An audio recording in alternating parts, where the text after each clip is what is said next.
Hey everyone, and welcome to my channel. This is RPG Coaching. My name is Lori, and this is the place where I educate parents in the ways of gameplay. Now, in this episode, we will continue to exploring the game genres and the game types within the huge realm of video games. So if you are following me on podcast or on YouTube channel, you already know by now that I ventured deeper into the Serpent's Lair already by explaining some other game types and or game genres. This time, it won't be any different as we will continue the story and our quest. Today, I'm going to talk about something which is called MMORPG. Bear with me for a second. It's called Massive Multiplayer Online Role-Playing Game. There you go, MMORPG. I leave a few seconds to hone in. So what does it mean? What is an MMORPG? MMORPG is an online game. Yeah, it's an online game. It's an open world game where players can be anybody and can venture or travel basically anywhere. Yeah, but there are some rules. But let's start with the beginning. First, MMORPGs can be placed in a fantasy or in a sci-fi environment.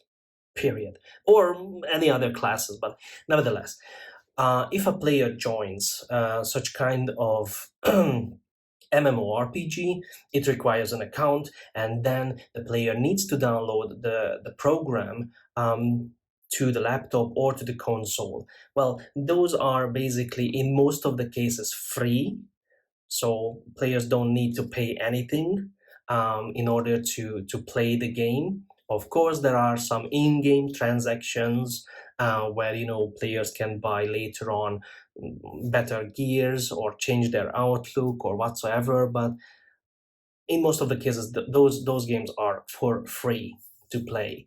Now, when a new player joins, the very first step, what the player needs to do is he or she need to create something which is called a character.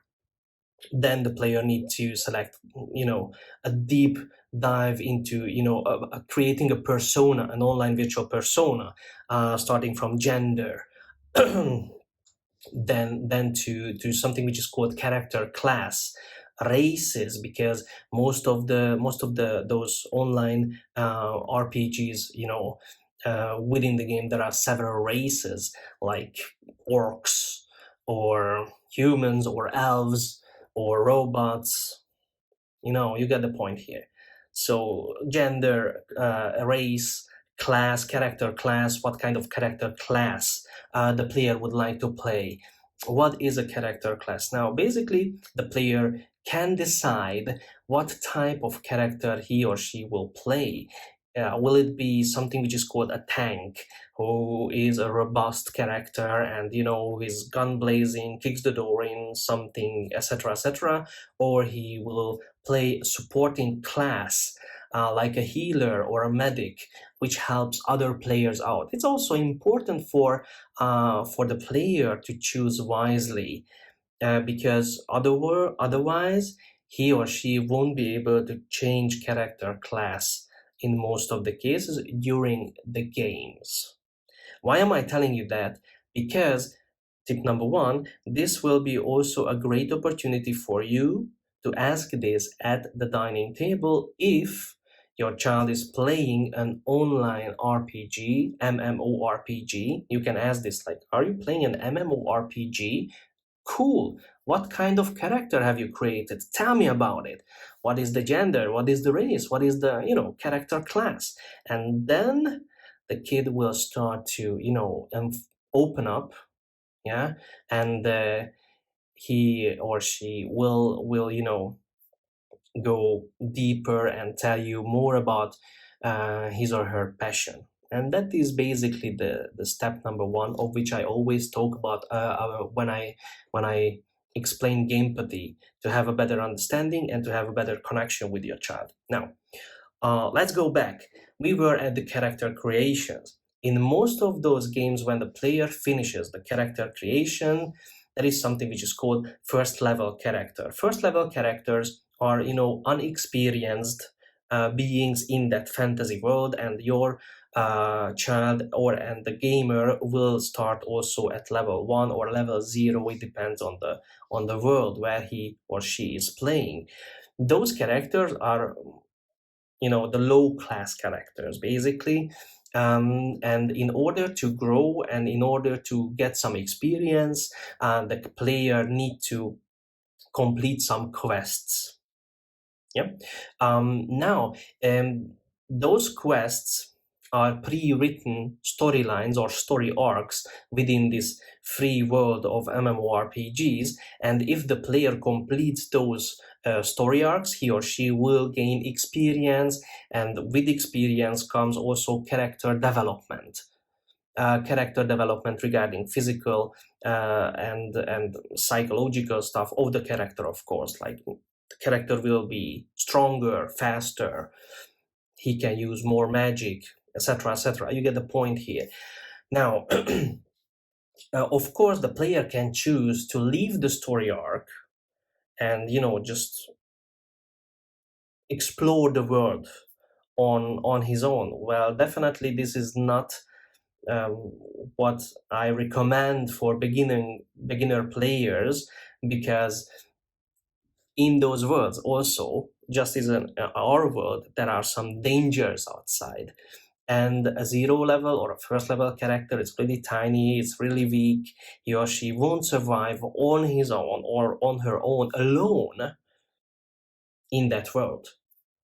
Now, that's when something which is called a guild can come in handy. What is a guild? A guild is, a group of players who are selected or chosen by whether geographical uh, um, selection or by character class or by races. What do I mean by that? For instance, there are some guilds who are basically warrior guilds. Those guilds are, just recruiting warrior classed players. So somebody who is playing a knight or a warrior can join that guild.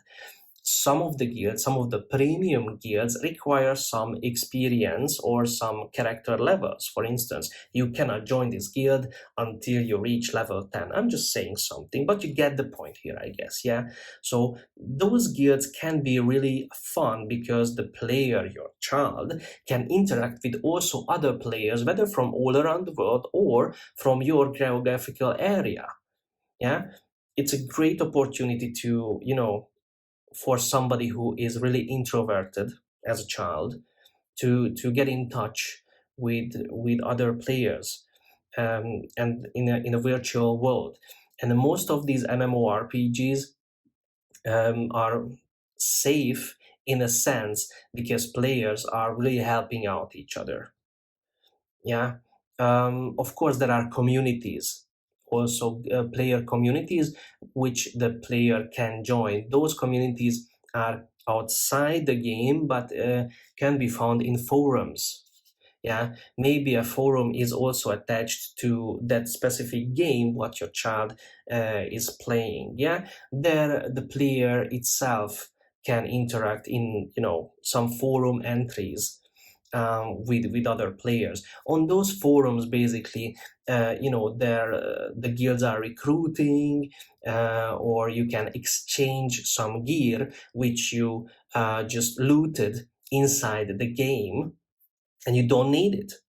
Yeah, so those are really interesting parts of an MMORPG. Of course, there are some dangers, but in order to understand that, first you need to understand the passion of your child towards that game, and you also need to ask relevant questions.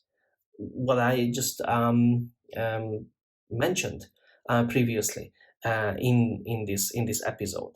So I hope it helps. Yeah, feel free to ask me questions in the section below of the video, or reach out to me in any possible channels. If you're watching this on YouTube, don't forget to subscribe and hit the bell icon for get notified for the new episodes. If you're listening to this on one of the podcast channels, then also don't forget to subscribe. And if you're listening this on Anchor, you can also ask directly questions inside Anchor app, which is really cool, because then I can interact immediately with your question in the next episode. So with that being said, the game is on, and have an awesome day, and see you in the next episode. Bye.